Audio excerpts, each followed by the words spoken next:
Bonjour et bienvenue sur ce point bourse sur la diversification en bourse. Alors, la diversification, est-ce que c'est une fausse bonne idée ou pas? On va voir que ça dépend énormément de votre portefeuille et de votre capital. Alors déjà, qu'est-ce que c'est que la diversification? C'est le nombre de valeurs ou le nombre de sociétés, le nombre d'entreprises différentes qu'on a dans son portefeuille. On va prendre un exemple. Si j'ai une action, on va aller sur le CAC 40, si j'ai une action Air Liquide, je vais avoir une seule ligne, donc je vais être très peu diversifié. Si j'ai 50 actions Air Liquide et j'ai que ça, je vais avoir aussi une seule ligne. C'est pas le nombre d'actions que vous avez, mais c'est véritablement le nombre de lignes. À l'inverse, si j'ai Air Liquide, Airbus, Alstom, Arcelor, enfin toutes les actions, que j'ai une action de chaque, je vais avoir 40 lignes. Donc là, je vais être très diversifié. Et encore, si j'ai par exemple 10 actions Air Liquide, 50 de Capgemini, 10 de Crédit Agricole, 100 de L'Oréal, etc., quel que soit le nombre, si j'ai les 40 actions du CAC, j'aurai toujours 40 lignes, quel que soit le nombre d'actions que je vais avoir. Donc c'est ça, la diversification, c'est le nombre de valeurs différentes qu'on a dans son portefeuille. On va voir ensuite un petit tableau. Alors, on l'a ici, ce tableau, c'est quoi? C'est le gain par différents portefeuilles. En bleu, vous avez à gauche un capital, donc un portefeuille de 5000 euros. Au milieu, vous avez le portefeuille de 10 000 euros. Et à droite, toujours en bleu, vous avez le portefeuille de 100 000 euros. Tous ces portefeuilles-là vont faire dans le temps, alors c'est pas important, c'est un exemple, que ce soit dans un mois, dans un an ou dans 10 ans, ils vont faire un gain de 30%. Donc ils vont avoir chacun, les différents portefeuilles vont avoir chacun le même pourcentage de gain exactement. Ce qui va nous intéresser après, c'est le gain en absolu, parce que là on a un gain relatif. Le gain relatif c'est en pourcentage, et le gain absolu c'est le gain en euros. Donc qu'est-ce qu'on va dégager comme performance? On le voit ici en vert, sur le petit portefeuille à 5000 euros, on va gagner 1500 euros. Sur le portefeuille à 10 000 euros, on va gagner 3000 euros. Et sur le portefeuille à 100 000 euros, on va gagner 30 000 euros.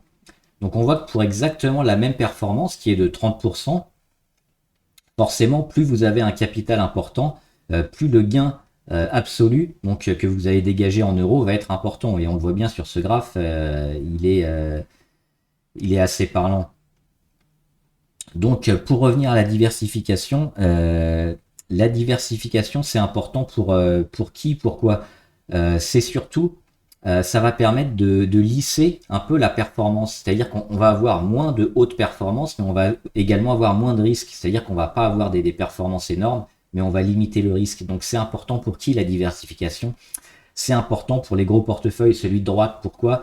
Parce qu'on veut dégager un gain absolu important et on veut éviter les grosses pertes. Donc quand on a un gros portefeuille, on va essayer de diversifier. Alors diversifier, ça ne veut pas dire avoir non plus 100 lignes, mais généralement une vingtaine de lignes par exemple. C'est relativement intéressant parce qu'on va éviter les coups durs. Quand on va avoir des grosses pertes sur une ligne, ça va être lissé par les autres actions qui vont prendre le relais. Et donc ça va être le but de ce gros portefeuille, donc de dégager surtout une performance en absolu qui va être intéressante, quel que soit le pourcentage, même avec un pourcentage réduit par rapport à d'autres portefeuilles, on va être largement gagnant.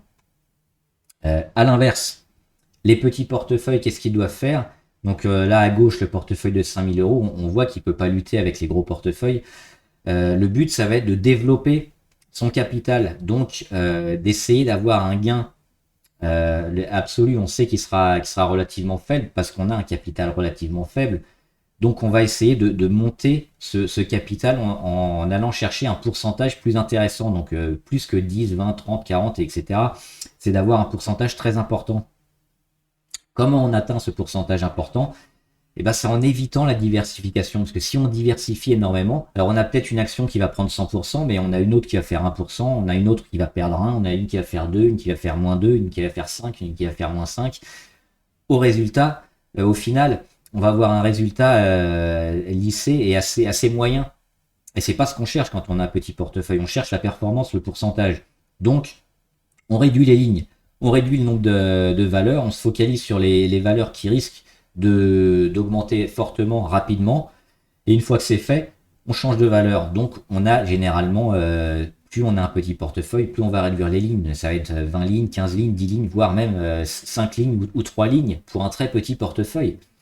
Le but, toujours, d'augmenter le capital et de prendre un peu plus de risques.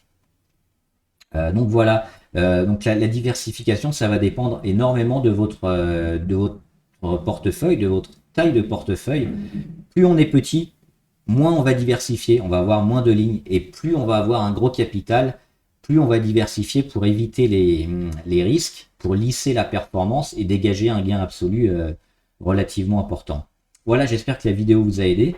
Dites-moi ce que vous en pensez en commentaire, combien de lignes vous avez, et n'hésitez pas à poser des questions, j'y répondrai. Bon trade, à plus!